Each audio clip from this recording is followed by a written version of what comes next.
Hello everyone, good morning and welcome to another vlog. In today's vlog, I'm going to be doing some more study. I'm going to be talking about personal curriculums. It's going to be a day in my life. It's going to be lovely. It's another gloomy, cozy day here in Adelaide and I've just woken up, so I'm still half asleep, so I'm sorry if I'm not entirely coherent. Right now, it is currently 7:36 a.m. Didn't get very much sleep last night because I had my Oxford class at midnight 30, 12:30 last night because when I started doing class, hello, welcome to anyone who's new here. My name is Christy. My debut novel is coming out in July next year. It's a 1920s inspired atmospheric fantasy story. But a little while ago, I enrolled into an Oxford class on folklore and I've been having so much fun and I've been really loving it. And in today's video, I need to start working on my final assignment. Yes, it's been lovely doing this class. I've been having so much fun and I've decided to do my assignment on the Brothers Grimm. I had no idea until I started doing this class how incredibly influential they were, not just to the collecting of fairy tales, but to folkloristics as well, to philology. But yeah, because of the daylight savings shift, the class now starts at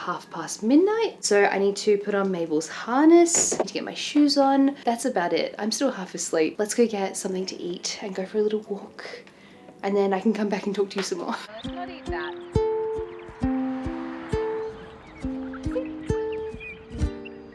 If you tuck the lead a tiny bit, sit. Good girl. Cute. She's like, I'm confused because you're not my mum. Why are you telling me what to do?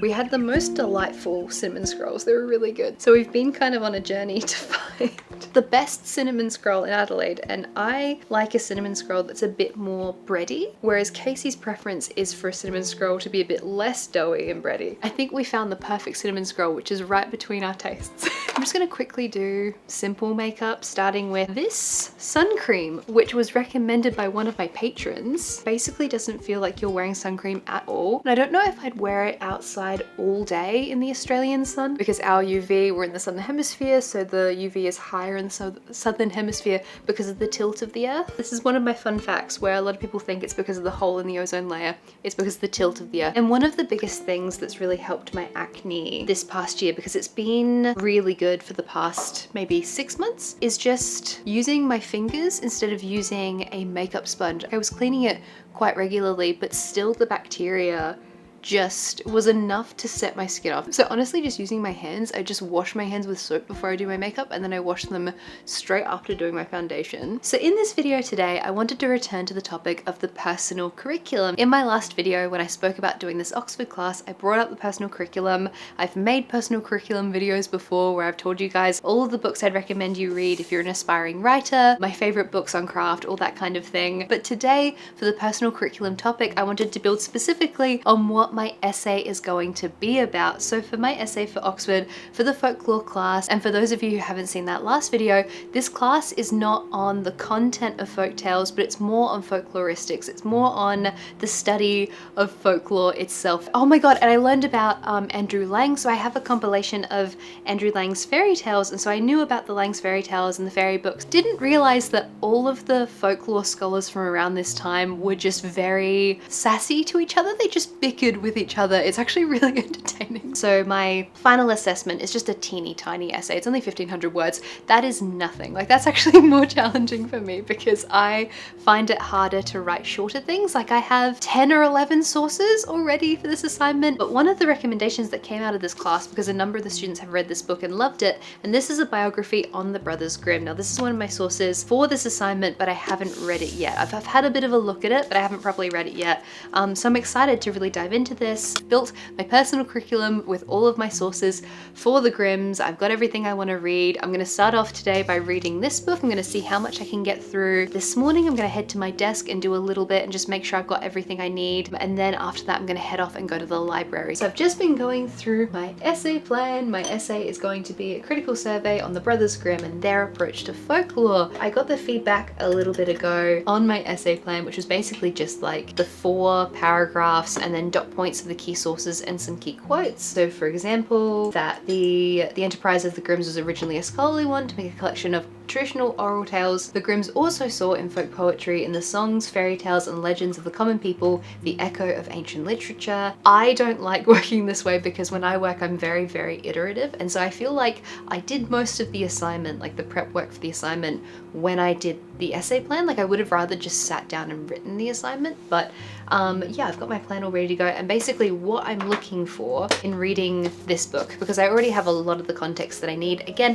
1500 words is not very long. Basically, I'm going to read this whole book for any interesting tidbits or context that I do not already have. I feel like I've learned so much out of doing this course, and it's just been so lovely. And speaking of lovely things where you can learn, that brings me to the sponsor of this video, which is Skillshare. I'm so excited to be working with Skillshare again. Skillshare is an online learning community with thousands of classes for creative and curious people. They have classes on illustration, design, writing, productivity, and so much more. I've recently been taking a class by fellow YouTuber Bernadette Banner called Hand Sewing Basics, Work Wonders with Fabric, Needle, and Thread. I've been wanting to get back into sewing for a little while now, and I thought it would be really good to start off with brushing up on the basics, doing something not totally overwhelming. Skillshare is brilliant for this. It helps you to chase whatever creative pursuits are really interesting. I loved how easy it was to follow along with Bernadette's class, to sit there and have a really calm evening just doing some sewing. So for example, I've never actually known how to sew on a button before. Like I've kind of conceptually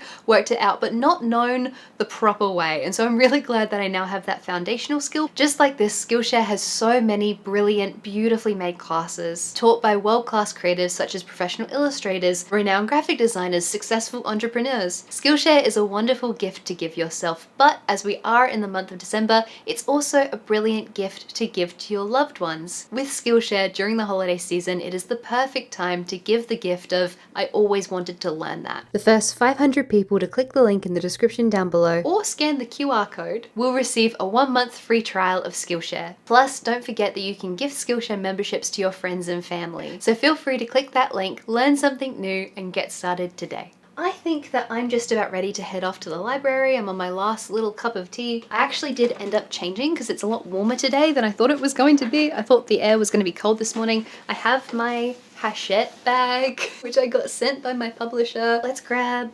actually, where is... So I have this beautiful book protector. Let's pack everything up and I'm going to head off, grab some lunch, go to the library. I'm going to keep researching. So I headed off to Veggie V to get started on my research, to grab some lunch, and to read this biography on the Brothers Grimm. I really, really enjoyed this biography. It was really interesting, really engaging, and I got so much out of it for my research. Between the filming of this vlog and the recording of this particular bit of audio, I have now finished this essay, and someone on the Wyvern tier of my Patreon asked if I was going to publish it. I'm not going to publish it, but I did put it up on Patreon, so if anyone's curious, it's up over there. I have not ever written a history essay before. Honestly, the lives of the Brothers Grimm are so interesting. The reason why I wanted to choose them for my critical survey of a folklorist, or two folklorists in this case, is because I found it really fascinating that the Brothers Grimm were working men. Although they came from like a relatively well-to-do family, their father passed away when they were really, really young, their mother passed away when they were quite young. Jakob ended up becoming the librarian to Napoleon's brother, which is so fascinating, but they needed to earn money. And as many of you guys know, one of my interests is the way that art intersects with commerce, the way that class intersected with the publishing of the Grimm's fairy tales, and the fact that they had to earn money played a really significant role because it was the bourgeoisie of this time in Germany who were the ones with disposable income buying the fairy tales. They were a commodity that was sold at the Christmas markets. And so the Grimms are incredibly influential to philology, Grimm's law. The research that Jakob Grimm did on the Germanic languages is so incredible and influential, but their fairy tales were also commercially successful because they went through so many revisions in order to appeal to the bourgeoisie audience who wanted their morals reflected back at them. They got rid of any tales that felt too foreign, and they made the tales seem a bit more Christian and all of these kinds of things. They deliberately obfuscated the people who were the sources of their folk tales. And so originally, we didn't know this for a long time because the manuscripts were destroyed, but the original sources sources of most of the fairy tales were actually young women in sitting rooms in urban settings, but the idea for such a long time was that the Grimms had gone out to the pastoral working class and collected these tales from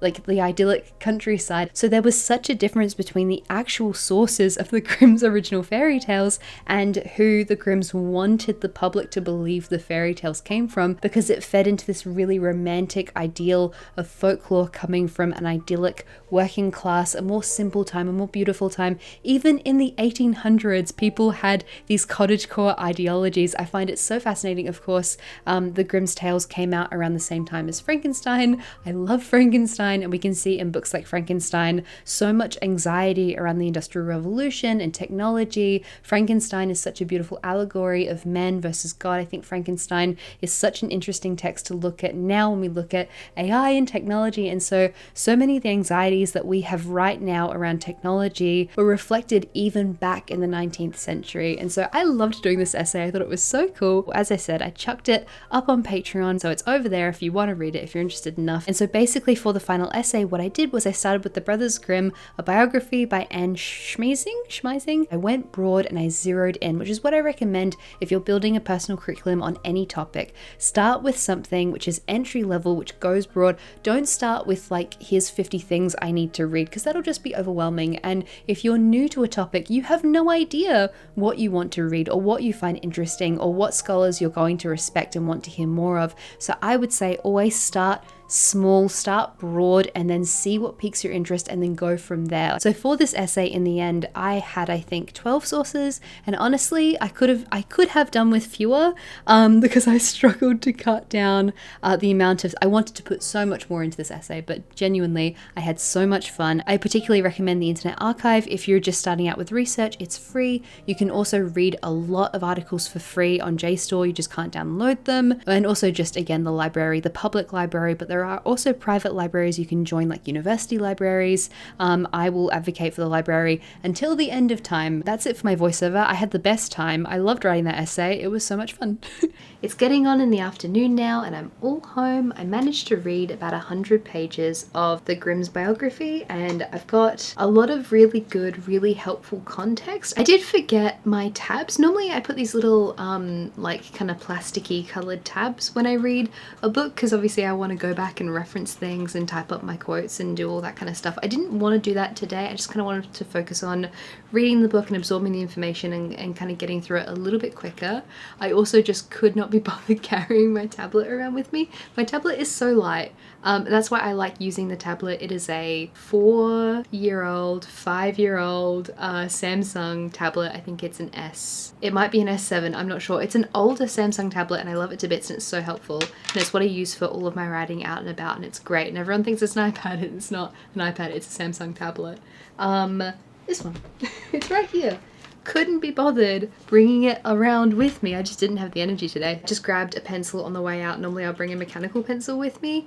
So I kept it in my glasses case so it didn't make a mess of my bag, because I also have these like pencil caps that I got from Sakaido last time I was in Japan. So if I've got a pencil in my bag, normally I'll pop a little cap on the pencil just so that it doesn't, again, make a mess in my bag and draw all over everything. But I'm rambling. I am a little bit tired now. I've been doing some bits and bobs. I did some admin stuff that I didn't bother filming. There are some sales, like end of the year sales going on. So I got some towels. This is not relevant to the vlog or very bookish at all, but yeah, I've got some towels on the way home because there was a sale and our towels are obscenely old. It's been a very, very busy time.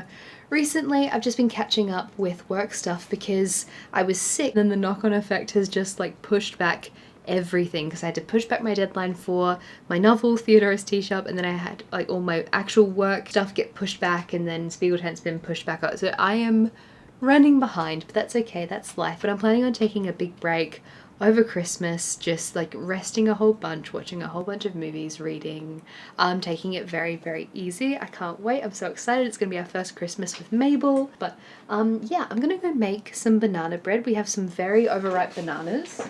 These guys, extremely ready to be used for banana bread. Anyway, I'm gonna go make some banana bread and then I'm going to come back, finish up my research for the day, and then probably call it.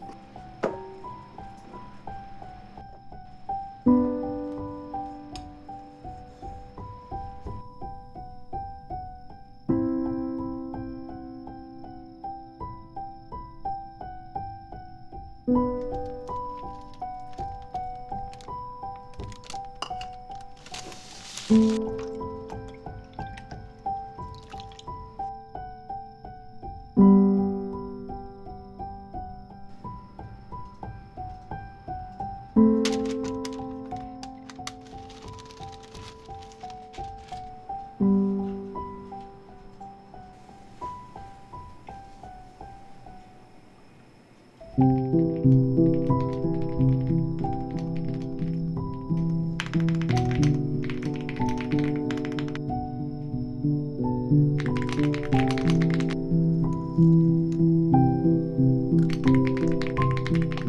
in the end, I managed to read about 140 pages of this book today. So I'm up to revising Children's and Household Tales 1819. That's chapter 9. So, oh, I wasn't meant to shut it. Let's not do that again. That banana bread was really good. I was worried it was going to be a bit too soggy because the consistency was a bit more liquidy than perhaps it should. I didn't have that much gluten-free flour to use. I probably could have put a little bit more in, but also with gluten-free flour, sometimes you just have to wait until the xanthan gum binds to it and then makes everything that kind of goopy consistency. I eyeballed all of that, and despite it, you know, not being perfect, it was really good. And yeah, I just wanted to come in here and talk briefly about my experiences of doing this Oxford class. So for the month of November for Patreon, I did a deep dive on everything I learned from this class. And honestly, I've had the best time. It's been so lovely. I've never enrolled in a class like this before. I was worried that with it being an online class, you wouldn't really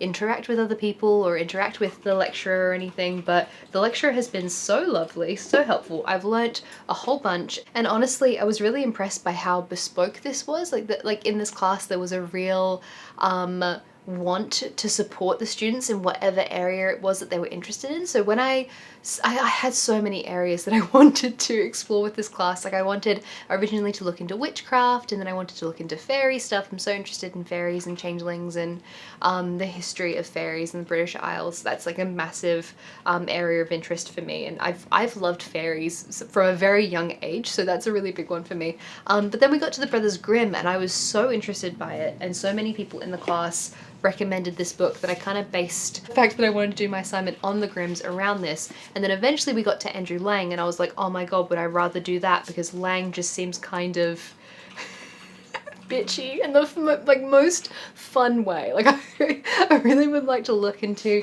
Andrew Lang a bit more. I don't know if you can see it.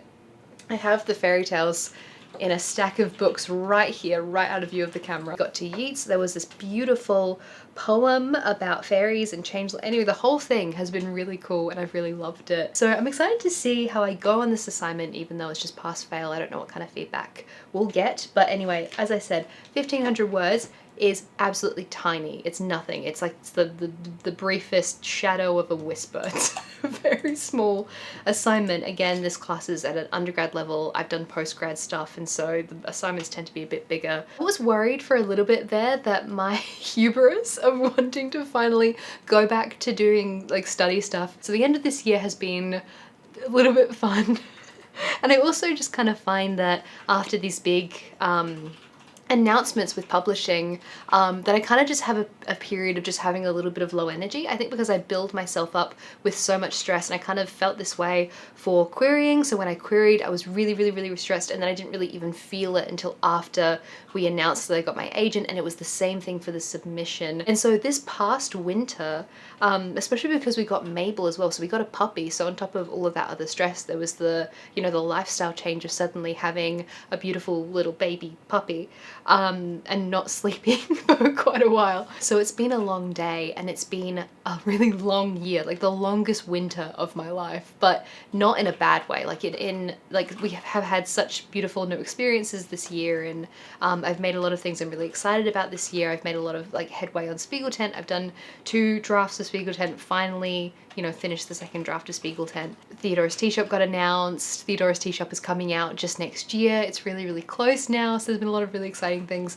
but it has been a bit exhausting. And so I kind of on a whim signed up for this class because I was like, no, I really want to do this. I'll make the time for it. And then it's the exact same as when I tried to do my master's. Like I just literally, like, honestly didn't really have the time. Like I should have Maybe I should have waited until I had a little bit more time. But the thing is that like I have a busy job and I never have time. So it is what it is. I did the class and I really, really loved it. And I'm glad that I did it. And I'm glad that I stayed up late for the seminar, which ran between midnight and 1:30 a.m. for weeks and weeks and weeks. I have basically all my sources I've just built on the little curriculum I made for myself. Like I think the biggest thing with a personal curriculum is just keeping on chasing the things that you find interesting. So in the last video I made about personal curriculums, I laid out basically my philosophy for how I find things. I basically just set everything up in a Word doc. I keep it really, really simple. And then here it's just the same way I do research. I just chase the things that I think are the most interesting. I try to find the most interesting little fragments and then just pop them together and see what matches and see how to form the arguments. And it's the same way I do research for novels, and it's the same way I do research for things that just generally interest me. I like to write notes, I like to be a magpie collecting shiny things, and that's the way I like to do my personal curriculums and all of my research. We're not haunted, that's Mabel pushing, it's not a ghost. Mabel is behind my chair, you can't see her.